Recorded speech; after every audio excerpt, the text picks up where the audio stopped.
So I recently read a news article, and I just had to make some comments on that. It was about Attorney General Eric Holder, and he spoke at the NAACP convention. He made a bold claim there to denounce the new voter ID law that Texas wants to implement.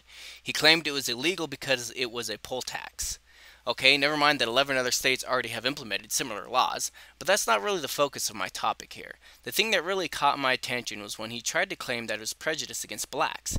He claimed that only 8% of white people do not have government issued photo IDs, and about 25% of black people lack such identification.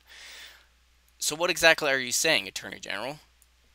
Why do more whites have photo IDs than blacks? Is it because blacks can't afford them?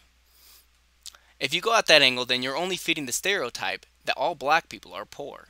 Are you claiming that it's the white people's fault somehow that the blacks don't have photo IDs? If so, then somehow you're implying that the white people have power over the black community, that they are dependent on the white community. I do not believe this, but that is the message the Attorney General seems to want to spread to the black community, that they are somehow dependent or incapable.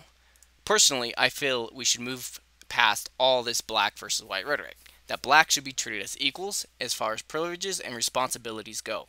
But a man who considers himself a leader among the black community wants to send a very different message. He's sending the message that blacks are incompetent, essentially. The whites have no problem getting photo IDs, but don't expect the black men to get one. That's too much for them. If I were a black man, I'd be offended by this blatant slant against the black community. And what did he get for it? Applause. The truth is, Attorney General Eric Holder is a Democrat first and a black man second. In an effort to push his political agenda, he'll go before the nation and paint the entire black community as incompetent and incapable. That's the message Democrats have been sending for the past several decades, that blacks simply can't, or they need special laws. Why do the Democrats want a dependent black community? So they can continue to secure their votes. It's simple as that. If black people believe they are dependent on the Democratic Party instead of believing they are strong, independent, and capable community, then the Democrats have secured their vote for the next 5 decades. It's not about voter rights. It's about the Democrats trying to cement their voters into place. Just as a final note, I want to be clear on my stance. No, I am not a black man, but I do not believe the notion that black people are incapable. I do not believe in the black versus white rhetoric that the Attorney General has recently adopted.